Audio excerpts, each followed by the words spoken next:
good news. Buti uwi na sana tayo mga ka-agritipeds. Nandyan, di ba nag-spray tayo ng biofungicide. At ito, yung resulta ng bio-insecticide natin. Naglutangan yung mga insekto pati stem borer. Alakas. Ayan o. Okay, napatunayan natin na yung bio-insecticide natin, pesticide ay napakalakas. Okay, tapon nyo na yung mga binibili nyong mga chemicals. Okay, kung sinasabi, may nagtatanong pa rin, kung sinabi nating bio life ay yan yung mga nababasa nyo ay organic po, natural organic na pamamaraan. Ayan o, effective. Ay, thank you Lord na ipakita mo na talagang malakas yung ginamit nating ingredients na hinalo sa Yieldmore. Ayan na, napatunayan na natin, pati stem borer nalaglag. Okay, yung hindi nyo mapatay-patay ng insecticide dahil nga yung borer ay may shield, mabalahibo, ayan, patay. Okay, ayan, kaya mapapansin natin kung malalim yung tubig ay lulutang sila. Ang dami oh. Biruin nyo yan. Dito tayo sa punlaan, malayo ang pagkatanim. Okay, dito tayo oh. Okay, naglutangan ang stem borer oh. Ang galing ng kuwan natin. Diyan, napansin ko kasi pag ganito ngayong Agos, ayan oh. Effective yung bio insecticide natin. Napatunayan nyo na. Tignan natin yung kuhol sa susunod. Tignan natin ibabad ng actual sa bio insecticide at pesticide natin. Nako, kung namatay yan, kailangan na natin kuwan, magdagdag ng rate. Tignan natin, ihiwalay natin para sa kuhol, para mas matapang. Naglutangan oh, dami oh. Ang galing oh. Dito sa SL, ang dami rin. Solve yung problema nyo mga ka-agritipeds. Ang dami. Pansin nyo, isasakahan ko ang daming iba't ibang klase ng insekto. Pero ayan na, linabas na natin yung bio pesticide, insecticide at fungicide at bactericide. Nandyan na. Okay, sa 2 days kailan tayo nagpulyar? O sa ika 2 days gumana kaagad yung kwan natin. Naulanan pa yan ha. Remember, naulanan ha. Yung mga cutworm, ayan, hinahayaan ko lang yung mga nakikita nyo. May nakita rin po ako doon. Ayun, yung kwan nyo, problema ninyo, ayan. Hindi, akwan lang yan, minimal. Okay, yung malaking paru-paro lang yan, nakikita nyo naman yung panggulay. Hindi nakakadami siya. Balik natin. Yung inaalala nyo. Hindi yan nakon kasi sa dahon lang yan. Old dahon pa yan. Wala pang plug leaf siya. Hayaan nyo lang na nandyan. Effective. Kagaling. Solve ang problema natin mga ka-agritipeds. Okay, abangan nyo yung bio-insecticide fungicide na napaka the best. Okay, buti na lang. At kung pauwi sana tayo kasi nandyan yung mga kids na masyal sila.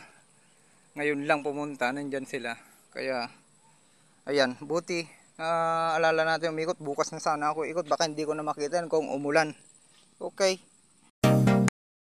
5:29 at ito, ipupunta na natin dito sa timba itong kinuha natin na may bio pesticide, insecticide, fungicide at bactericide at may dagdag nutrients na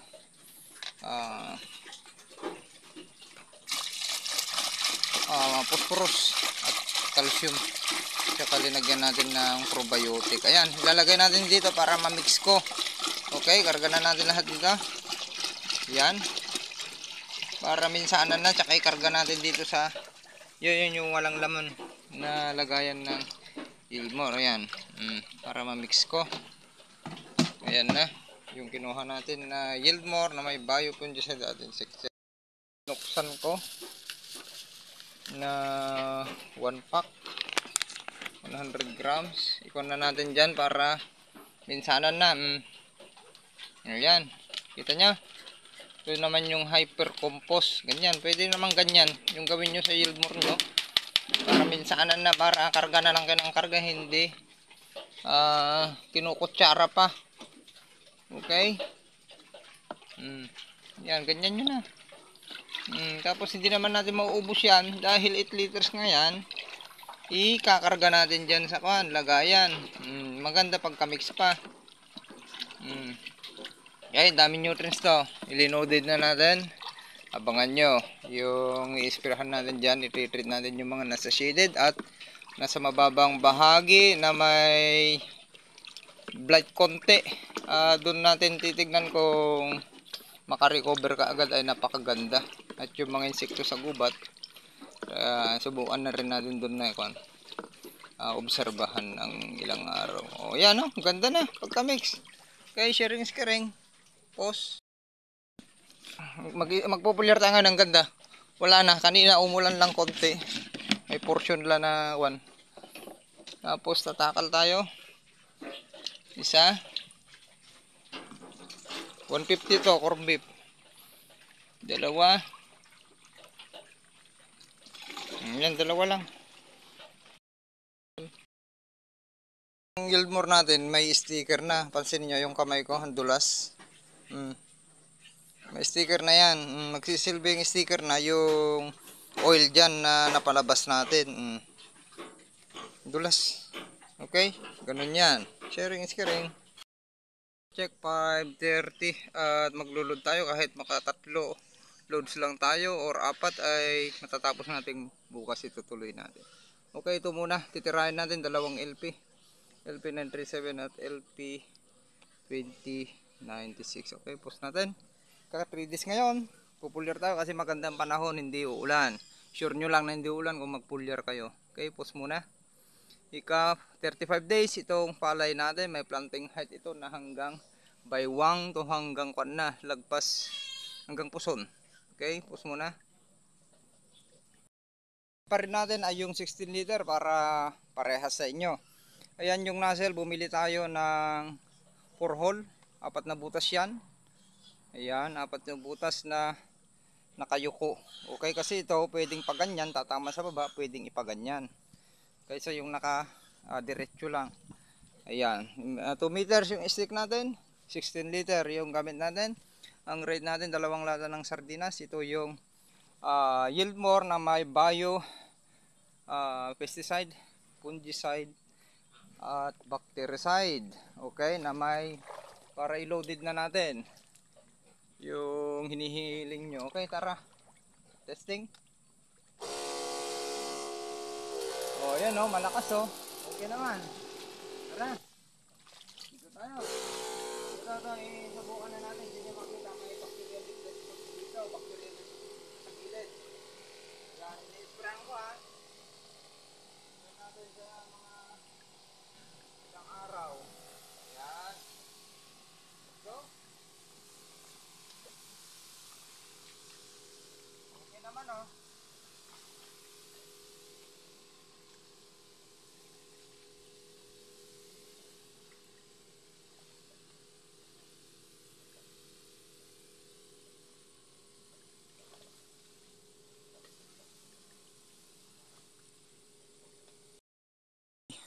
Good morning mga kagritipins ulit. Ayan.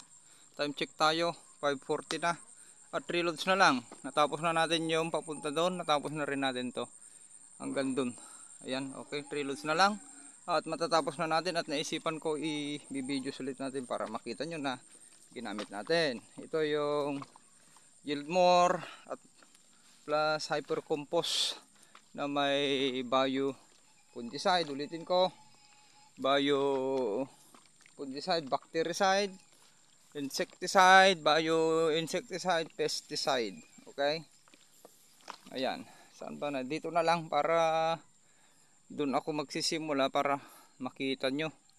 Lagyan lang natin dito tapos ipaganon natin mamaya. Ayan yung dinaanan ko na. Ito, sa gilid, sabi ko sa inyo, ayan, makita nyo. Nagumpisa dito. May bacterial libre. Makita nyo naman yung palay kasi yung sabi ko nga pa ganito. Meron dito, kaya tignan nyo na yung gagamunin natin. Itong gilid na to, alam ko na tatamaan to, lalo't SL yung nandito. Okay, ayan, dun tayo.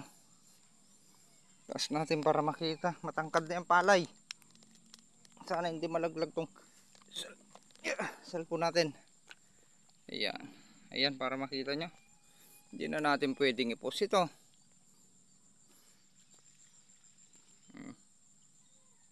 Ayan, zoom natin. Okay, ganyan na. Tara. Abangan nyo to sa YouTube channel, Agritipid PH. I-upload po natin. Punta lang kayo doon yung mga nakakaabang sa Facebook. Punta kayo sa YouTube channel. I-search nyo yung mga kon natin. Dami na na-upload doon. Shout out sa inyong lahat. Let's go. Punta natin.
Okay.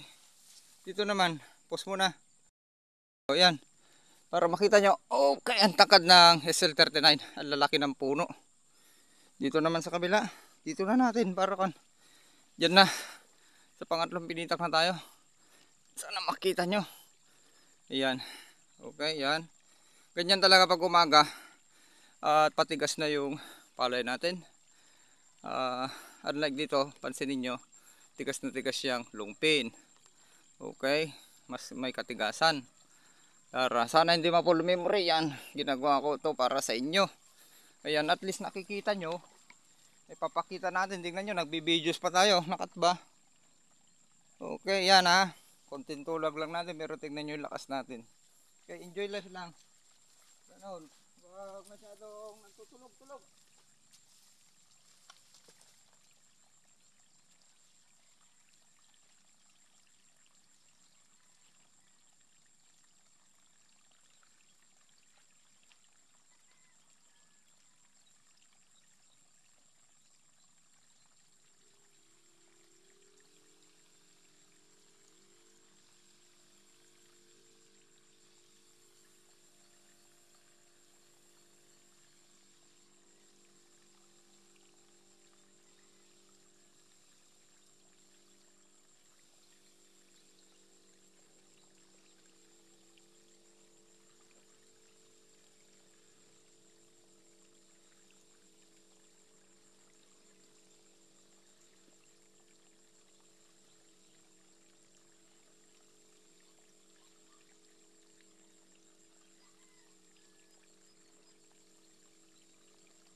Okay na. Tapos na. Naka 3 loads na tayo. At may natira. Dito na lang sa gilid. Teka. Iangat natin. Huwag kang malaglag. Up. Nalaglag. Butin siya laglag sa tubig. Wait. Sorry. Ayan. Bali, ang kuwan na lang natin dyan. Pagilidan na lang. 1 meter, 2 meters yung kuwan. Hindi na tayo lulusong. Yung hindi na pagilidan doon kasi mas maluwang nga to. 1, 2, 3. 3 loads ang natapos. 1, 2, 3, 4, 5, 6. Na pinitak na mahigit. Kaya sakto.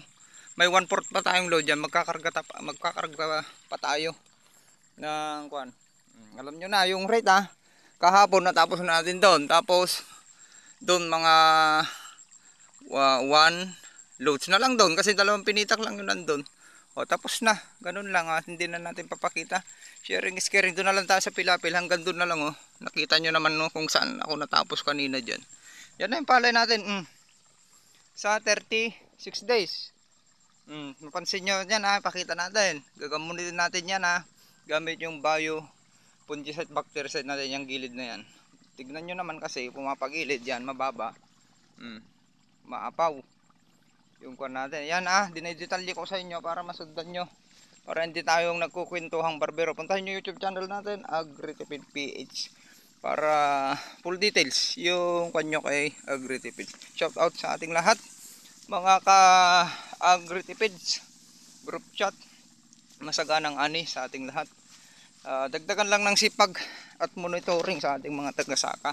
Hindi lang naman tayo ang mananalo kundi sila ang mas bigyan ng pabor po dyan kung mataas yung ating ani. Maraming salamat. Good morning mga ka-Agritipids. Ayan, magdadisect tayo. Kumuha ako ng RC222 dun sa gubat. Ito yun. Okay, tapos kumuha tayo ng LP2096. Ayan. Re-reading natin kung nasaan na yung panicle, kung nagbubuntis na ito muna sowi. Yan, maliit na sowi. Yan. Tignan natin. Ayan na, panicle na siya. Tignan niya. Meron na siyang panicle. Yan, umangat na rin yung sowi. Reading natin ito. Yan, mga sowi yan. Nakuan lang kasi umikot ako, nagayos ako ng pilapil. Yung kuan kasi ang lakas ng ulan kagabi. Lasog-lasog yung ibang dahon natin kasi lumalaban, naparpar. Yung talagang kuan. Ayan, tignan natin ito isa. Ito. Ayan. Okay, 1 dahon, 2 3, 4, 5, 6 na yung dahon niya. RC222. Okay, reading muna natin. Tanggalin natin yung old. Yan, old dahon. Mamamatay naman yung kusa kung nag-agawan na sustansya. Kulang na yung sustansya. Mamamatay yung 1 and 2. Umangat na Main puno. Biyakin natin. Sakto pa rin yung pagbitaw natin. Ika 6 days nung nagbitaw tayo ng abono ngayon. At least nakapag-pulyar din tayo after 4 days. Nakapag-pulyar tayo. Ayan. Okay. Ayan yung buko. 1. Roots. 1, 2. Umangat na. Ayan yung sinasabi kong roots na nakaibabaw na yan. Kaya nasa ibabaw na ng kanyan ng lupa gumagapang ay yung mga pinaglalagay ninyo talagang salong-salo na niya yung sustansya. Ayan yung green ring. May green ring pa rin. Sa PI, may green ring dito. Kung hindi matanda na itanim, may green ring dito. Tapos susunod dyan, tataas naman yung green ring. Ayan, tumaas. Reading natin yung RC222. Sakto pa lang yung kan natin. Wala pa. Umaangat pa lang kasi nga mas kon ito, yung maturity nito. RC222 ay tawag doon. Yung maturity ng RC222 natin 114 days. Okay, ayan. Kaya sakto pa rin yung pagbitaw natin na in-advancean natin konti kasi hindi natin matansya itong halos 30 days nga. 30 days na ito. Mahigit na itanim dahil nga 29 binuno tapos 3 days bago tayo magpalipat tanim. Wala pang panicle formation bubuo, primordium. Okay, yan Kaya sakto pa rin na may sustansyang nakakain ng palay natin. Remember nung nagpabunot tayo 29, halos isang buwan nga sabi ko nung bago na ilipat tanim. Kasi ito yung hinuli dun sa dulo. Halos 30 days talaga ito. Kaya ang pinakamaganda niyan, marunong kayong magbasa ng ganito para matimingan ninyo. Mag-dissect kayo, i-open ninyo, basahin nyo yung panicle talaga 1 to 3 mm na dapat yung at least nasa kahit 5 sa suwi. Sa puno ng palay yung kinuha ninyo sa puno ay talagang matatimingan ninyo, mahaba, maraming bilang yung mapapalabas nyo. Unlike pag kagaya niyan isampol natin si Sir Mark, ang bigat ng buti, mabigat yung naitanim niyang palay. At sa protocol natin ay maganda, kaya maganda yung ani niya kahit inbreed, kahit hindi niya natimingan kasi 27 days pala nag top dress. Ano pa makakain niya yung triple to at RC222 at RC4 auto ay halos parehas yan ng maturity. Parehas din magpalabas ng sowi na ang lakas, ang kaibahan lang nila yung butil, mabigat yung RC4 auto dahil nga sabi ko medium yung sukat nung butil nun na bumubukol. Unlike sa RC222 mas magaan kasi pahaba, kaya napuputol ganon. Okay, yan nakita nyo na. Kaya pag kinuha natin yung pag-compute nyo ng days after transplant, ay minaminus niyo yung pagkabunot, ay doon kayo sumasablay. Pinakamaganda niyan, magtira kayo para sa next cropping. Alam nyo na, magtira kayo nung palingping. Sabi ko nga, yung nasa gilid, wag nyo nang bunutin. Magtira kayo ng nasa seedbed, nasa punlaan, para yun yung i-reading nyo, para masakto nyo talaga. Okay, ayan, binigay ko na sa inyo lahat yung technique, gawin nyo na lang sundan para maitaas nyo yung inyong ani, walang pagsisisi. At yung tips ko sa inyo, huwag nyo nang ipagpilitan yung mga variety na hindi para with season, kasi ang hirap yan. Tayo nga nahihirapan ni ani yung mga ganyan sa with season. Kayo sa akin, nag-i-experiment lang ako kahit yung SL3988, ayaw nga ibigay sa atin yan, pero dahil malakas yung